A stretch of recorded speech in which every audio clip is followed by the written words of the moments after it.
என்னடா வேலை வெட்டிக்கு போகலையா? குட்டி போட்ட நாய் மாதிரி இங்கேயே சுத்திட்டு இருக்க. என்ன பண்ண சொல்ற? அன்னைக்கு வந்து வேலை கட்டேன், தரவே மாட்டேன்ட்டாரு. நீயாச்சும் ஒரு வார்த்தை சொல்லி ஒரு ஓரமா உட்கார வைக்கப்படாதா? அட போடா, நானே சம்பளம் கூட கிடந்து கொடுக்க மாட்டேன்ட்டான். ஆமா, இவ்வளவு சம்பாதிக்கிறாரு, இதை வச்சு நாளை என்ன பண்ண போறாரு? அட தவிச்ச வாய்க்கு எள்ளி சாப்பிட வராங்க, அவங்களுக்கு ஏட்டா குறைச்சு கொடுக்க மாட்டேங்கிறான்டா. வடிவேலு, இந்த காலத்துல நல்லது காலம் இல்ல, அநியாயத்தை அநியாயத்தாலதான் கேட்கணும். ஒண்ணு செய்யுமா? என்ன? காலை கொடு.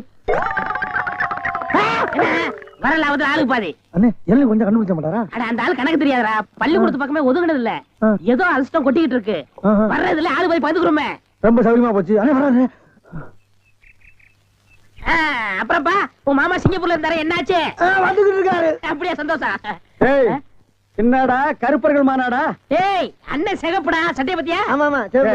நக்கல் வேண்டாம், என்ன பேசிட்டு இருந்தீங்க? இல்லடா, இவன் மாமா சிங்கப்பூர்ல இருக்காரா, பணம் அனுப்புற தொழில் செய்யணும்னு சொன்னாரா, அதான் என்ன தொழில் செய்யலாம்னு கேக்குறான். என்னடா எவனை கேட்டாலும் சிங்கப்பூர்ல இருந்து பணம் வருதுங்கிறீங்க?